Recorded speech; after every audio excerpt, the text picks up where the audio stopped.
तो सब acute and chronic dysentery मैंने पहले भी पढ़ाया था, इसको एक्यूट फॉर्म पढ़ाया था मैंने।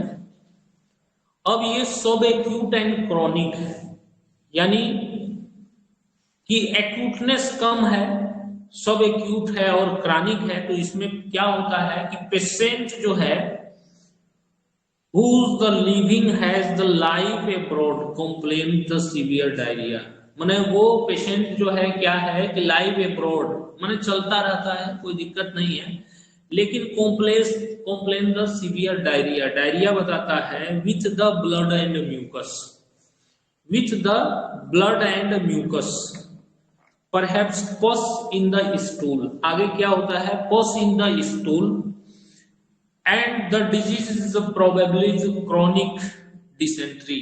तो वो डिजीज क्या हो सकती है, probably that is the chronic dysentery, the disease is the chronic dysentery.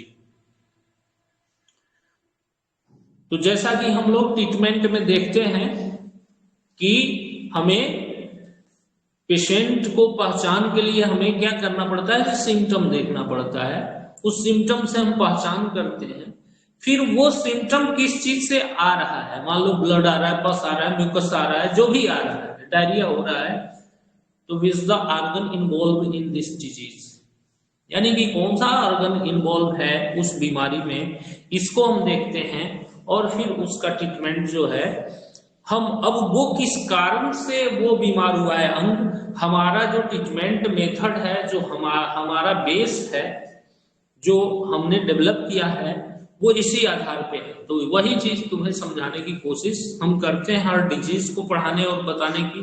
तो इसमें सिम्टम्स क्या है कि कॉम्प्लेन्स द सीवियर डायरिया, यानी कि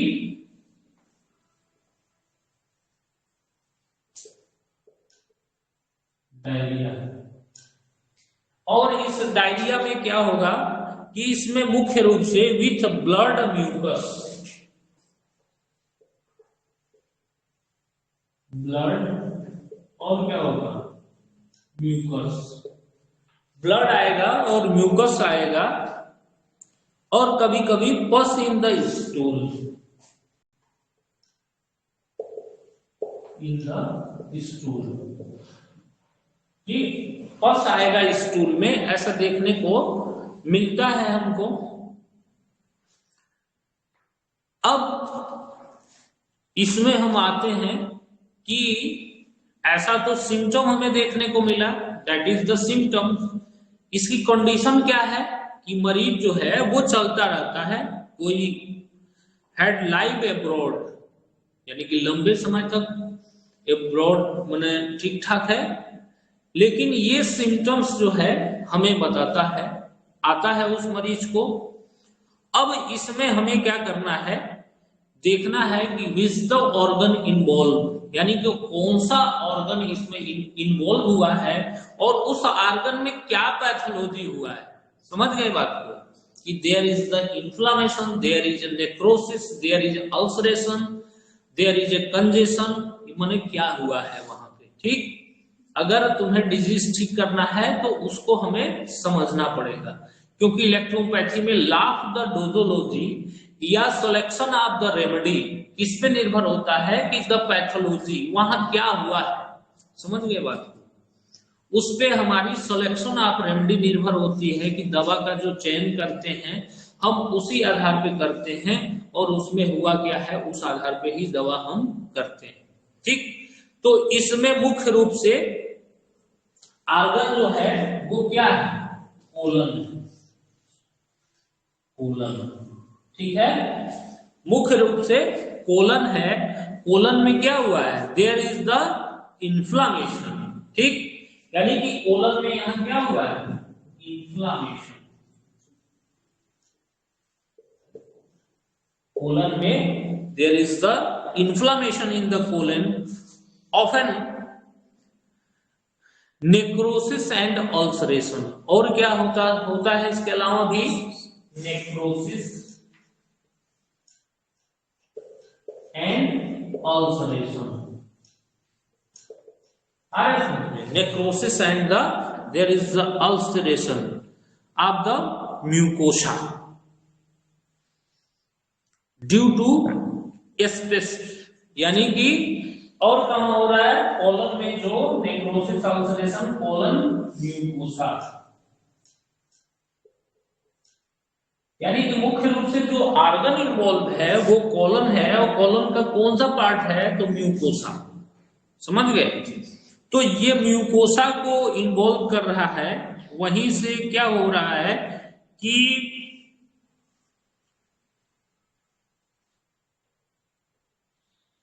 मुख्य रूप से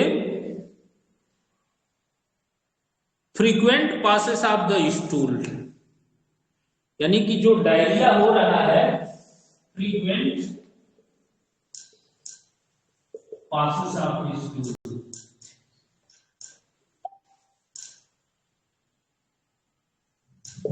ठीक, frequent passes of the stool, और वहां पे जो कैरेक्टर है उसका वो फ्रीक्वेंट पासेस है, कंटेनिंग क्या है, मैंने बताया कि ब्लड है और म्यूकस है। समझ गए बात?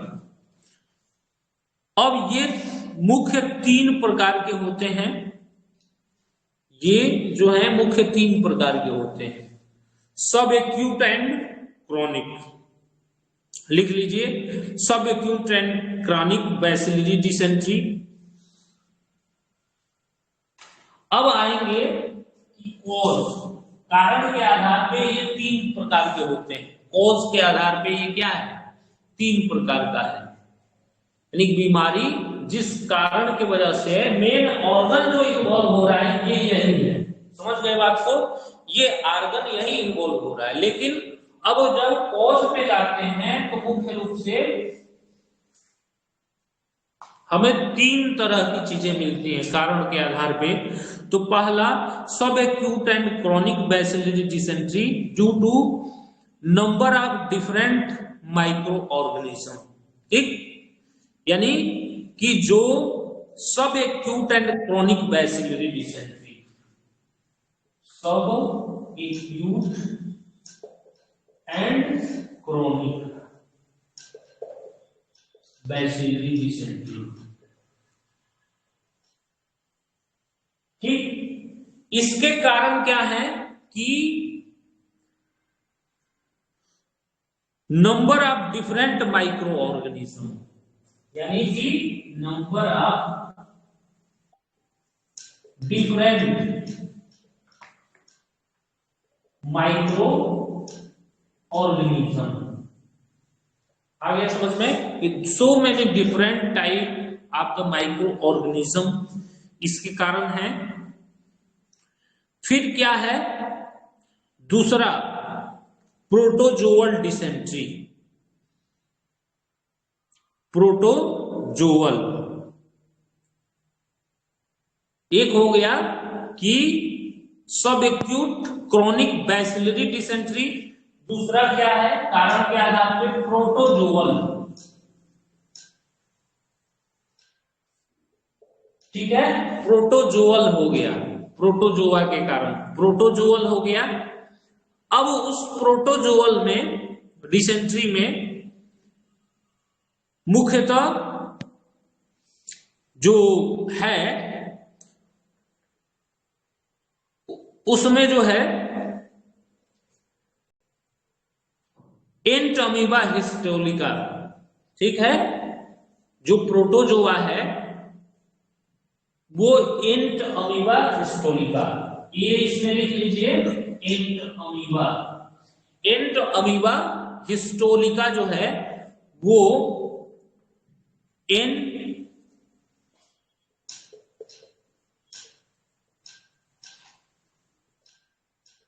हिस्टोलिका,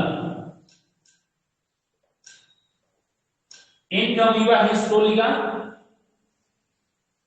अब आएंगे उसमें तो दूसरा होगा, लिख लीजिए सेकेंड, ब्लैंटिडियम कोलाई, ब्लैंटिडियम कोलाई, ब्लैंटिडियम कोलाई दूसरा हो गया। थर्ड हो गया मैलिग्नेंट टर्टेरियन मलेरिया एंड काला ज्वर। ये 4 तरह के इसमें क्या हो गए कि ये प्रोटोजोअल है, ये प्रोटोजोआ के कारण है। अमीबा जो एक कोशिकीय जीव है वो एक प्रकार के ऑर्गेनिज्म है जिसके कारण से है ये चीजें हो रही हैं। यानी कारण में मैंने बताया कि 3 कारण है।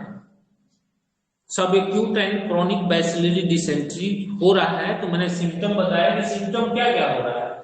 और ऑर्गन्स आपके क्या हैं, ऑर्गन्स आपके कोलन है। कोलन में कौन सा पार्ट है, तो म्यूकोसा है, उसमें क्या हो रहा है, तो इन्फ्लामेशन हो रहा है।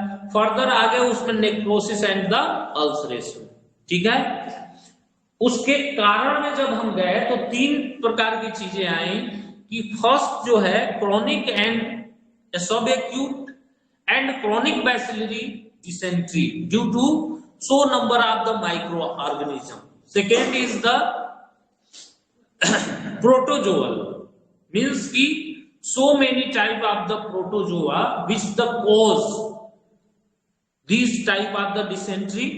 तो उसमें first Entamoeba histolytica, the second मैंने बताया कि ब्लैंटिडियम कोलाई, मैलिग्नेंट टेरिटेरियन मलेरिया, नेक्स्ट काला ज्वर, इसका जो ऑर्गेनिज्म है।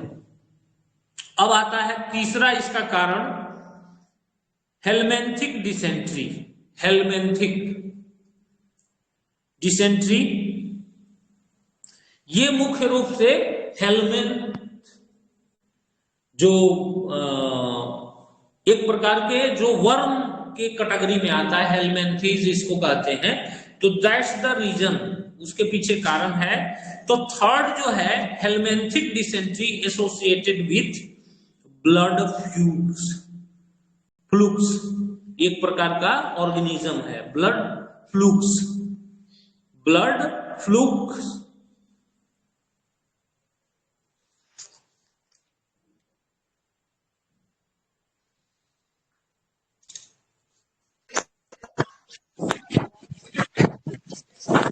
क्रिस्टोमोना मोनरीज,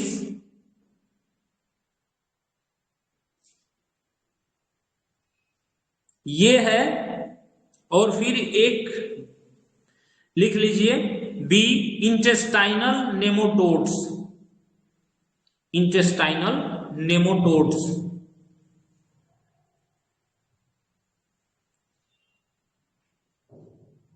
और सी है ट्राइकोरिस्ट ट्राइचूरा इन चिल्ड्रेन। ये जो है ठीक। तो इस तरीके से ये जो है ये कारण जो है मुख्य रूप से आपको 3 कारण जो है मैंने बताया कि ये फर्स्ट जो है इसमें so type of the micro organism, दूसरा अमीबा और तीसरा हेलमेंथीज। तो so many type of the Helminthes जो है वो होते हैं, वो कारण इसके देखने को हमें मिलते हैं। समझ में आ गया।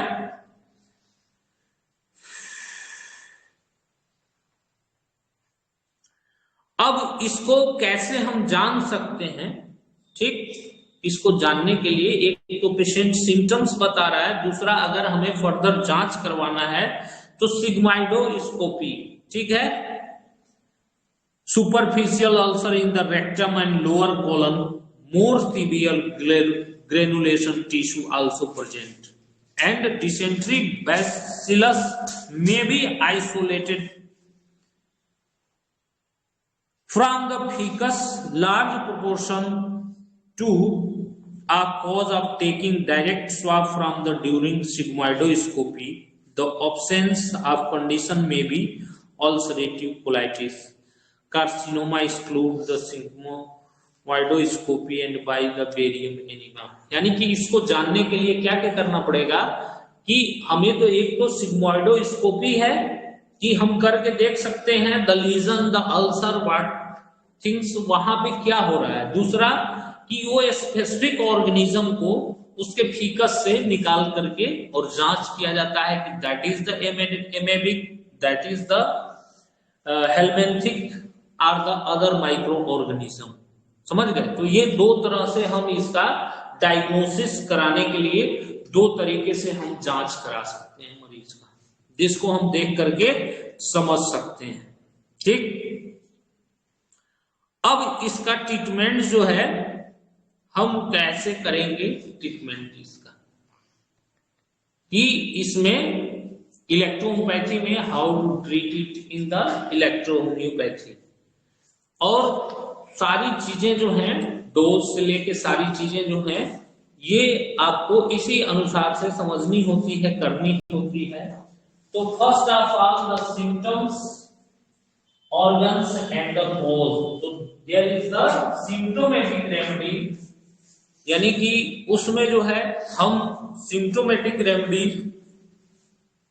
तो सिम्प्टोमेटिक रेमेडी मीन्स जो मैंने बनाया है इसको, it is a part of the management. तो first the external, second is the internal. ठीक, first part the external and second is the internal, यानी कि इंटरनल और एक्सटर्नल दो तरह की चीजें हैं। तो अगर हम इसको एक्सटर्नल देखते हैं, यानी कि तो इसमें हम क्या यूज कर सकते हैं एक्सटर्नल में,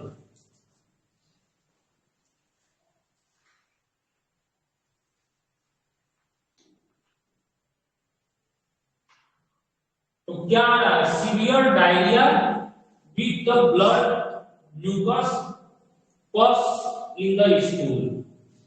तो इंटरनल रूप से यहां पे हम एक तो इन्फ्लामेशन हुआ है तो हम ऑब्लिगेशन के लिए भी यूज कर सकते हैं। दूसरा यहां पे इंटरनल जो है बी और जी, ठीक, बी और जी यूज करना पड़ेगा यहां, क्योंकि इन्फ्लामेशन भी है और क्या है कि नेक्रोसिस भी हो रहा है और अल्सरेशन भी हो रहा है। ठीक है, एक्सटर्नल जो यूज की बात कर रहे हैं हम, एक्सटर्नल रूप से हम A2G और यहां पे C7 या C2 जो है ऑब्लिगेशनरी में यूज कर सकते हैं। जो बाहर से हम यूज कर सकते हैं इसको, मुख्य रूप से कर भी सकते हैं, नहीं भी कर सकते हैं, ये भाई एक्सटर्नल है। अब आते हैं कि इसमें जो है, जो हम इंटरनल रूप से जो इलेक्ट्रिसिटी का प्रयोग है, तो बी और जी यहां पे देने का प्रयास करते हैं कि बी और जी देंगे। ठीक है, अब आते हैं कि यहां पे फिर हम ऑर्गेनिक रेमेडी में आते हैं। तो आर्गन क्या है, पोलन है। ठीक, पोलन में क्या है, म्यूकस मेम्ब्रेन है। पोलन में म्यूकस मेम्ब्रेन है। तो म्यूकस मेम्ब्रेन की जो दवाई हमारी होती है वो C13 होती है। ठीक, यहां पे क्या है, क्रोनिक इन्फ्लामेशन है तो A2 होती है। ठीक है, और यहां पे मुख्य रूप से जो सिम्टम्स आ रहा है तो पोलन है, तो हमारी पोलन की दवाई। ठीक, फिर F1 होती है, और इसी प्रकार का ऑर्गेनिज्म है अगर जो कारण के आधार पे हम देख रहे हैं, तो क्या हो सकता है,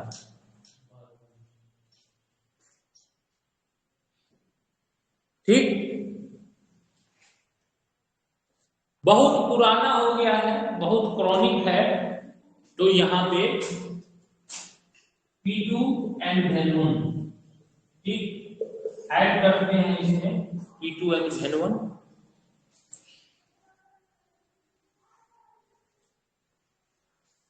क्योंकि क्रॉनिक है।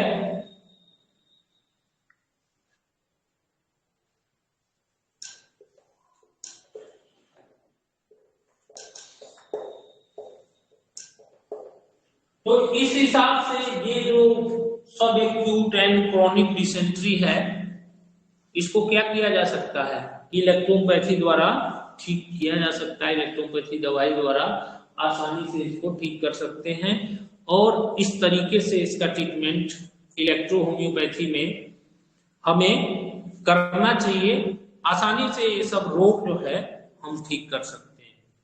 अब ये सिलेक्शन ऑफ रेमेडी है हमारा, कि सिलेक्शन ऑफ रेमेडी किस तरीके से, आसान तरीके से आपको मैंने बता दिया किस तरीके से, इस तरह आसान तरीके से आप सेलेक्ट ऑफ द रेमेडी कर सकते हैं। इसलिए किसी का कॉपी पेस्ट करने की कोशिश मत करिए।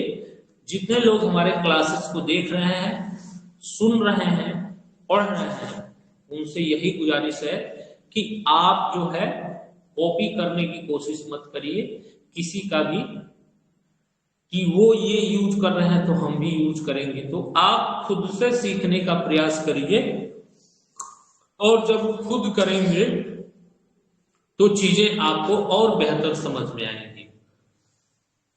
तो ज्यादा से ज्यादा आप इसको सीखने का प्रयास करिए। क्लास में जुड़ के हमारे कोई भी चीजों को तो सीखने का प्रयास करेंगे तो जरूर इसको सीखेंगे।